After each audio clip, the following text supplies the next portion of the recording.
নমস্কার, জয় শ্রী গণেশ। স্বাগতম আপনাদের প্রত্যেককে। আলোচনা করছি আজকে স্যাগিটেরিয়াস অর্থাৎ ধনু রাশির জাতক জাতিকাদের নিয়ে। আগামী 20 জুন থেকে 2 আগস্ট 44 দিনের একটি বিশেষ অগ্নি পরীক্ষার মধ্যে দিয়ে আপনাকে অংশগ্রহণ করতে হবে। ধনুরাশি জাতক জাতিকাদের জন্য এই সময়টি একটা বৈপ্লবিক সময়। আপনার ভেতরের বুদ্ধিমত্তাকে আরেকবার পরখ করে নেওয়ার সময়। দেখুন, আপনার পঞ্চমপতি হচ্ছেন মঙ্গল। সেই পঞ্চমপতি থাকবেন আপনার ষষ্ঠ ভাবে, পঞ্চমের দ্বিতীয় ভাবে। পঞ্চম হচ্ছে সন্তান ক্ষেত্র, পঞ্চম ক্রিয়েটিভ ক্ষেত্র, প্রেমের ক্ষেত্র।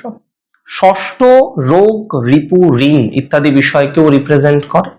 আবার ষষ্ঠ হচ্ছে বাধা ধরা কোনো বিষয়। আপনার ভাগ্যস্থানে আছেন কেতু। কেতু ভাগ্যস্থানে ওত পেতে বসে আছে নবম ভাবে, আধ্যাত্মিক ভাবে, উচ্চশিক্ষার ভাবে। রবির রাশিতে বসে রবিকে সিগনিফাই করছে যে রবি আপনার সপ্তমকে কানেক্ট করবে 15ই জুলাই পর্যন্ত, তারপরে রবি আসবে অষ্টমে। দেখুন, ধনু রাশি জাতক জাতিকারা সত্যের পথে চলতে পছন্দ করেন, যা বলবেন খোলাখুলি বলতে পছন্দ করেন। কিন্তু এই 44 দিন কোনো একটি ইনসিডেন্ট শেষ মুহূর্তে গিয়ে আপনাকে কিন্তু একটা পরীক্ষা করবে যে আপনি কোনো শত্রুকে হারিয়ে দেওয়ার আদতেও ক্ষমতা রাখেন কি। আমি মনে করি অনেক ক্ষেত্রেই এই ট্রানজিটের একটা ভালো ফলাফল আপনার জীবন চক্রে আসবে। নিজের আধ্যাত্মিক এবং ধার্মিক বিশ্বাস আপনার বড় অস্ত্র।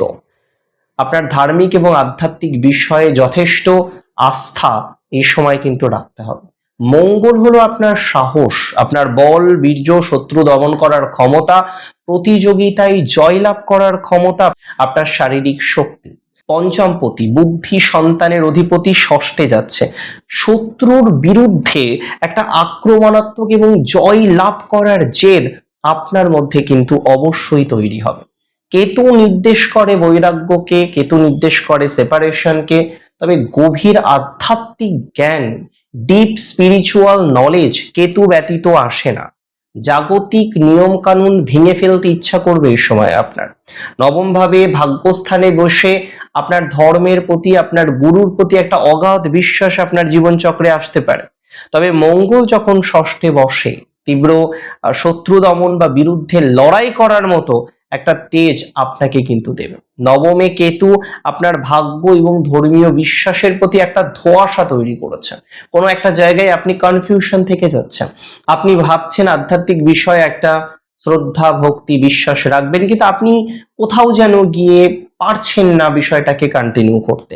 দেখুন, শাস্ত্রে বলে কুজবৎ কেতু, যার অর্থ হলো কেতু গ্রহ সে মঙ্গলের মতো, কুজের মতোই আচরণ করে। কিন্তু যখন ষষ্ঠস্থ মঙ্গল নবমস্থ কেতুর এনার্জির উপরে দৃষ্টি বা একটা দৃষ্টির প্রভাব রাখবে, এটি আপনার ভাগ্য এবং আইনি বিষয়ক ঘরের একটা অদ্ভুত পরিস্থিতি তৈরি করতে চলেছে। ইন জেনারেল কেতু ট্রানজিট এই ধরনের প্রভাবে বা মঙ্গলের দৃষ্টি কেতুর উপরে আমি একটা জিনিস দেখেছি, পুরনো কোনো আইনি জটিলতার একটা আকস্মিক পজিটিভ মোড় আনতে পারেন। মঙ্গল আপনাকে জেতানোর শক্তি দেবে। আপনি কোনো একটা আইনি জটিলতায় পড়েছিলেন এবং মনের দিক থেকে আপনি খুব নেগেটিভ ভাবে নিয়েছেন বিষয়টাকে, কারণ আপনি ভেবেছেন আপনি হেরে যাবেন এবং পরিস্থিতি আপনার সম্পূর্ণরূপে প্রতিকূলে এতদিন চলছিল। এই জায়গায় বা এমতো অবস্থায় আমি মনে করি এই নেগেটিভ ভাইবস থেকে আপনি বেরিয়ে আসতে পারবেন এবং একটা পজিটিভ ভাইবসকে আপনি কিন্তু অ্যাটাচড করতে পারবেন। পিতা বা গুরুজনদের সাথে আদর্শগত বা মত পার্থক্য বা মতাদর্শের বড় ধরনের একটা সংঘাত তৈরি হতে পারে, যা আপনার মনকে এই সময়ে বিষণ্ণ তৈরি করতে চলেছে। উচ্চশিক্ষার জন্য যারা বাইরে যাওয়ার জন্য একটা তীব্র চেষ্টা করছেন যে না বিদেশে যেতে হবে, বিদেশে পড়াশোনা করতে হবে, একটা তীব্র চেষ্টা আপনার মধ্যে এই সময় কিন্তু রয়েছে, কিন্তু হুট করে দেখবেন আপনি একদম এন্ড মোমেন্টে এসে আপনার ফোকাস বারবার নষ্ট হয়ে যাচ্ছে। মাথায় রাখতে হবে, কোনো পুরনো রোগ ব্যাধি নিয়ে যারা কষ্ট পাচ্ছেন, পেটের ব্যথা, পেটের সমস্যা নিয়ে যারা কষ্ট পাচ্ছেন, আপনার দৈনন্দিন কাজে সাডেন একটা বাধা আসতে পারে। দেখুন, আপনি সহজে কাউকেই ভয় পান না। আপনার মধ্যে একটা নির্ভীক মানসিকতা আমরা দেখেছি, যে কোনো চ্যালেঞ্জকে আপনি হাসি মুখে গ্রহণ করেন। কিন্তু এই 44 দিনে কোনো আইনি বা ঋণের বিষয়ে হঠকারী সিদ্ধান্ত নেবেন না, কারণ ভাগ্য এই সময় সম্পূর্ণরূপে আপনার পক্ষে নাও থাকতে পারে। দেখুন, মঙ্গলের চতুর্থ দৃষ্টি কেতুর উপরে আপনার লাইফে একটা বড় পরিবর্তন আনতে সক্ষম, তবে এখানে কেতুকে উগ্র তৈরি করে দিতে পারে মঙ্গল। তাই এই ক্ষেত্রে দূর ভ্রমণে বা দূরযাত্রায় বা তীর্থ ভ্রমণে বা তীর্থযাত্রায় সাডেনলি আপনার বাক শক্তির কারণে, আপনার কোনো একটা বিহেভিয়ারাল প্যাটার্নের কারণে বা কোনো একটা অন্যায় দেখে প্রতিবাদ করতে গিয়ে আপনাকে কোনো একটা ঝামেলায় ফেলতে পারে। আমার প্রথম পরামর্শ এই বিষয়ে, অচেনা অজানা জায়গায় তর্কাতর্কি মোটেই করবেন না, অযথা তর্কের মধ্যে যাওয়ার কোনো রকম প্রয়োজনীয়তা নেই। সন্তান বিষয়ে সাময়িক দুশ্চিন্তা বাড়তে পারে, বা উচ্চশিক্ষার জন্য, সন্তানের উচ্চশিক্ষার জন্য, ফর দেয়ার হায়ার এডুকেশন আপনার কোনো খরচ বা ঋণের প্রয়োজন হতে পারে। দ্যাট ইজ ভেরি ইম্পর্টেন্ট যে ফর ইউর চাইল্ড এডুকেশন আপনার কিছু ঋণ আসতে পারে। ফর ইউর চাইল্ড, আপনার পরবর্তী প্রজন্মের কারণে বা পরবর্তী প্রজন্মের জন্য আপনাকে কিছু এক্সপেন্স করতে হতে পারে এই সময়। এই মঙ্গলের দৃষ্টি আপনার ভেতরের সমস্ত সংশয় ভেঙে নতুন কোনো রিসার্চ বা আধ্যাত্মিক কোনো রহস্যময় বিষয় জানার জন্য এক অদ্ভুত জেদ এবং গভীর অন্তর্দৃষ্টি আপনাকে প্রোভাইড করবে। আপনার নবমপতি বা ভাগ্যপতি হলেন রবি গ্রহ। এই রবি 15ই জুলাই পর্যন্ত আপনার সমসপ্তম, 15ই জুলাইয়ের পর আপনার অষ্টম ভাবে অবস্থান করবেন। একটা কথা মাথায় রাখবেন, সপ্তম হলো বিবাহের ঘর, পার্টনারশিপের ঘর, ব্যবসার ঘর, আপনার জীবন সঙ্গীর উন্নতি। এই সময়ে আপনার জীবন সঙ্গীর কোনো উন্নতি হতে পারে। এই সময়ে আপনি দেখতে পারবেন একটা ভালো যোগাযোগ বা ভালো সুযোগ আপনি পাবেন। বাণীতে অহংকার মোটেই রাখা যাবে না। আপনার কথাবার্তার মধ্যে, আপনার বাণীর মধ্যে আপনি অহংকার বোধ একদমই রাখবেন না। অহংকার বর্জন করাটা খুব জরুরি।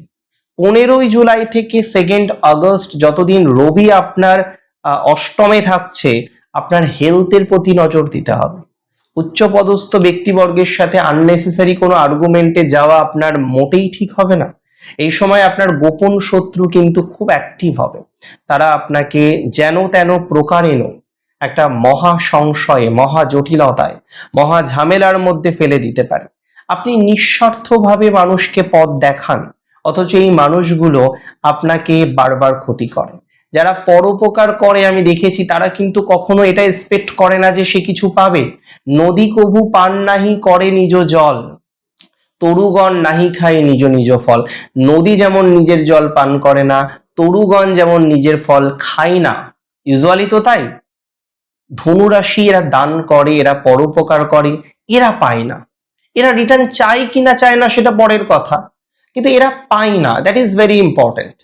আমি একটা কথাই বলবো, এই 44 দিন আপনাকে একটু একটু হিংসুটে হওয়ার পরামর্শ দেব। যেচে উপকার করার পরামর্শ মোটেই দেব না, কারণ এই সময় আপনি যেচে উপকার করতে গিয়ে একটা বড় সড় সমস্যার মধ্যে ফেলতে পারেন নিজেকে। এবং যারা চলে গেছিল আপনাকে ছেড়ে, যারা আপনাকে ছেড়ে দিয়েছে, তারা ফিরে আসবে এই সময়। আমি বলে দিচ্ছি, যারা আপনাকে ছেড়ে দিয়েছে না, তারা এই সময় ফিরে আসতে চলেছে। 3টি নক্ষত্র, মূলা, পূর্ব আষাঢ়া, উত্তর আষাঢ়া, কেতুর নিজস্ব নক্ষত্র মূলা, ভাগ্যের ক্ষেত্রে চরম অনিশ্চয়তা বা একাকিত্ব কাজ করবে আপনার এই সময়। তবে একাকিত্বকে প্রশ্রয় দেবেন না। এই 44 দিন আধ্যাত্মিকভাবে কিছু শিখতে পারেন, আধ্যাত্মিক কিছু লার্নিং করার চেষ্টা করতে পারেন। গুরু মন্ত্র জপ করলে মনের শান্তি পাবেন। গুরু মন্ত্র জপ করা আপনার মনের শান্তিকে অনেকাংশেই বৃদ্ধি প্রাপ্ত করবে। দেখুন, মূলা নক্ষত্রের একটাই অ্যাডভাইস, মনের শান্তির জন্য স্পিরিচুয়াল হন। চাকরি অন্যান্য দিকে এই ট্রানজিট বিশেষ প্রভাব দেবে না, তবে পরিবর্তনে প্রভাব দেবে। পূর্বাষাঢ়ার এই সময়ে ঋণ হওয়ার প্রবণতা বাড়তে পারে, তবে ঋণ মুক্তির সম্ভাবনাও আছে যথেষ্ট। খরচের লাগাম ধরুন শক্ত হাতে। প্রেমের ক্ষেত্রে কোনো রকম হঠকারী সিদ্ধান্ত এই সময়ে নেবেন না। আই রিপিট, নক্ষত্র উত্তর আষাঢ়ার ক্ষেত্রে বলবো, কেরিয়ারের ক্ষেত্রে, সামাজিক প্রতিষ্ঠার ক্ষেত্রে এখন দারুণ আত্মবিশ্বাস আপনার বজায় থাকবে। তবে রবি অষ্টমস্ত, এই সময় নিজের স্বাস্থ্যের প্রতি আপনাকে চরম আমি বলবো সিকিওর বা সচেতন হতে হবে। দেখুন, আপনাকে যারা দুর্বল ভেবেছিল না, এই 44 দিন পরে মঙ্গল তাদের এমন শিক্ষা দেবে যে তারা আপনার সামনে মাথা তুলে দাঁড়াতে পারবে না। মনে করতে পারেন যে এই সংঘাত মঙ্গল কেতুর আপনাকে দুর্বল করার জন্য, কিন্তু সেটা নয়। আপনার ভেতরের জ্ঞান, ধৈর্য এবং লড়াই করার ক্ষমতাটাকে আরো এনহান্স করতে চলেছে এই ট্রানজিট।